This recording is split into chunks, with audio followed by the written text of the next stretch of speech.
deputado federal General Girão apresentou um projeto de decreto legislativo para sustar os inquéritos conduzidos por Alexandre de Moraes no Supremo Tribunal Federal por exorbitar o poder regulamentar. No projeto, o deputado explica que os inquéritos exorbitam os poderes do Supremo Tribunal Federal e afirma que o Congresso pode sustar atos de outros poderes quando estes atos ultrapassem os limites do que é permitido a cada poder.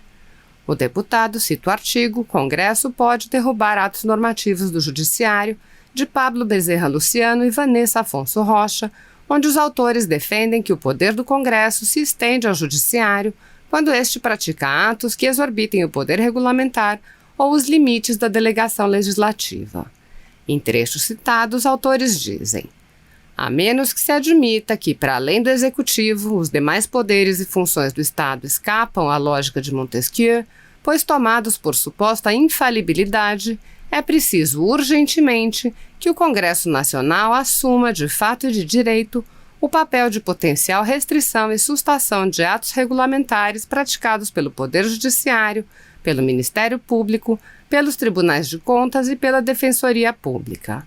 E deve-se registrar a gravidade dessa lacuna no caso do Poder Judiciário. Com relação à sua atividade administrativa, fica de fato isento de qualquer controle, na medida em que qualquer questionamento de seus atos regulamentares desaguará única e exclusivamente no próprio Poder Judiciário.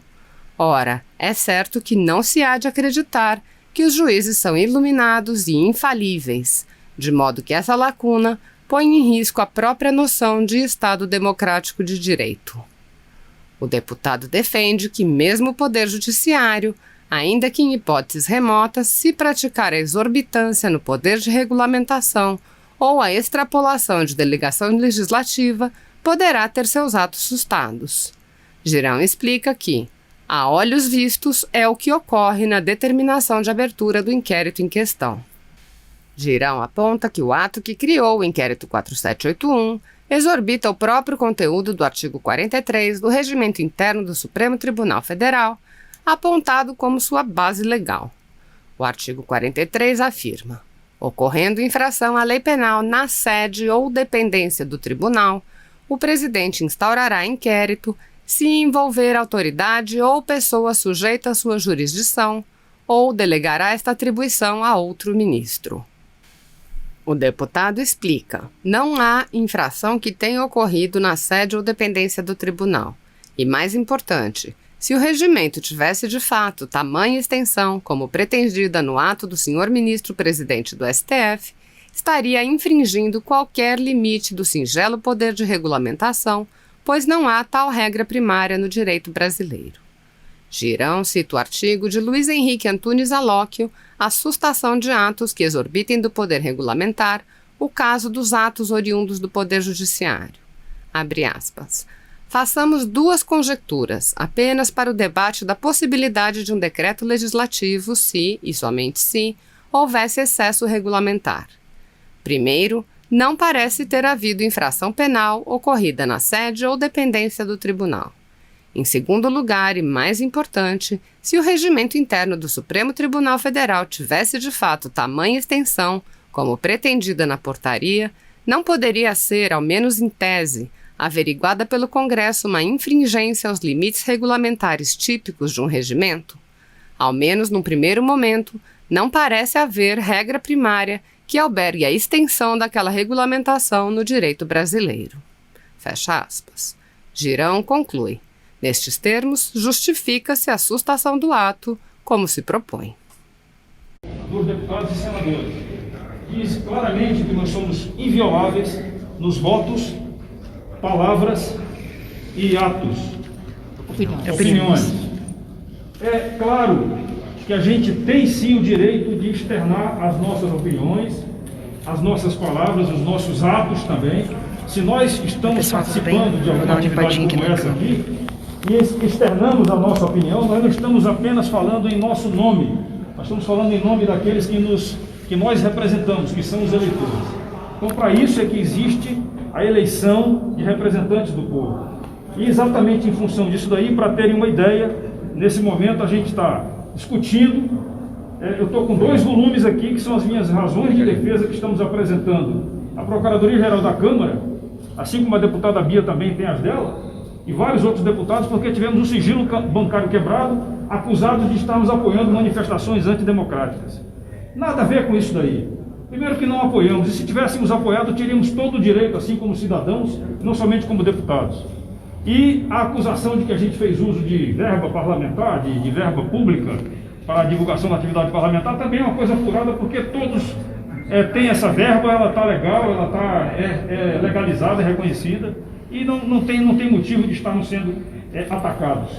A agressão que é feita à Câmara dos Deputados e ao Senado Federal com esse inquérito 4828, ela precisa ser contestada, porque ela pode ser o começo de muitas coisas. A gente tem preocupação quanto a isso, e a nossa liberdade de expressão, ela precisa continuar acontecendo. E lembrando que nós também tivemos o cerceamento da liberdade de imprensa, quando alguns blogs, e a mídia não tradicional, também tiveram seus materiais apreendidos e estão impedidos de fazer uso da palavra, externando aquilo que as pessoas que assistem a eles, elas possam ouvir e ver o que eles estão fazendo. Então a gente precisa sim ter muito cuidado com isso, e mais preocupação agora, deputada Bia, com o PL das fake news, esse PL 2630, que está chegando aqui na Câmara, que já chegou na Câmara, e que a gente tem uma preocupação sim, porque ele pode cercear a nossa liberdade de expressão, não somente do deputado, dos brasileiros como um todo. A Constituição existe para isso, a gente precisa fazer com que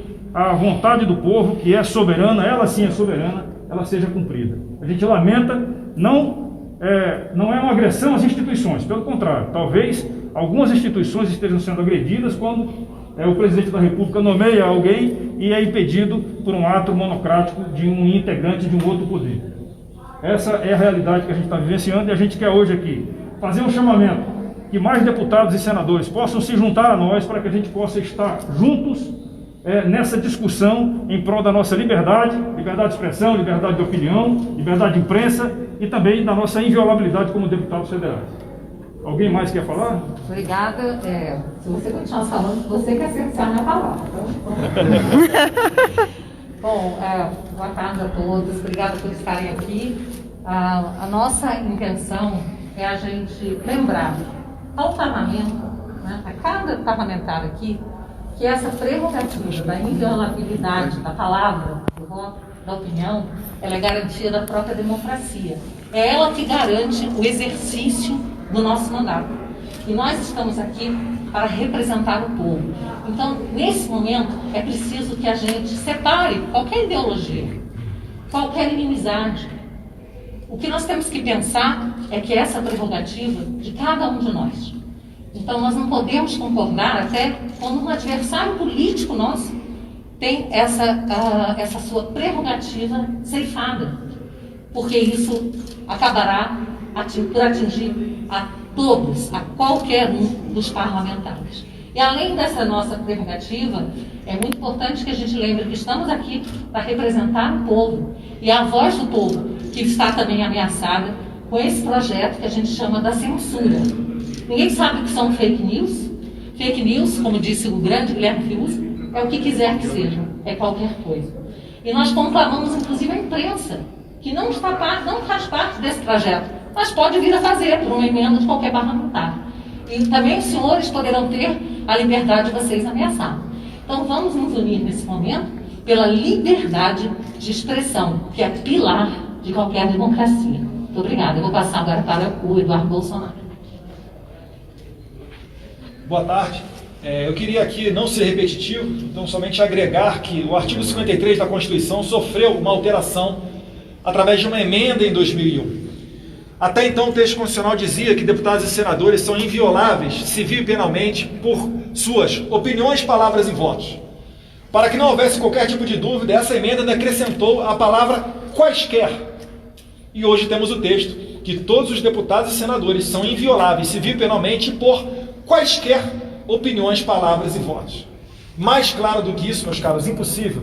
E a única arma que nós temos à nossa disposição para poder trabalhar através da outorga que nos foi dada, através do voto popular, é a nossa fala. Não faz qualquer sentido esse inquérito sobre manifestações antidemocráticas que está atingindo nós aqui dentro do Congresso. E outra coisa, a gente pede sim, porque essa é uma causa institucional suprapartidária, a gente tem que ter o apoio da Procuradoria da Câmara. Eu lamento que o presidente Rodrigo Maia, que ele não seja uma voz mais expressiva diante da quebra de sigilo de 10 parlamentares. 11. E os 11 parlamentares, perdão, obrigado, Carla. Isso daqui, não se enganem, amanhã vai para cima de vocês da imprensa. A deputada Bia falou muito bem sobre o PL 2630. Está se criando uma atmosfera em que o projeto de lei vai cercear a liberdade de expressão e está sofrendo críticas da direita, da esquerda, do Facebook, de órgãos de imprensa. Mas eu gostaria de ver mais apoio em relação a esse sentido. Óbvio que nós temos nossa diferença. Vocês sabem que eu sou um crítico de boa parte da imprensa. Mas eu não quero de maneira nenhuma ganhar essa guerra calando os senhores. Vamos para o debate. Agora, como é que a gente vai poder debater e melhorar as políticas da nossa sociedade se eu estou com medo de falar uma coisa e ser preso? Ou se o internauta, como por exemplo o Oswaldo Eustáquio, que faz um trabalho jornalístico, se ele fala alguma coisa e ele é preso? Não faz sentido. Então é somente esse o nosso apelo. Eu agradeço aqui aos deputados dos mais diversos partidos. Aqui às vezes tem deputado aqui que a gente troca farpa no plenário, mas a gente está aqui hoje por quê?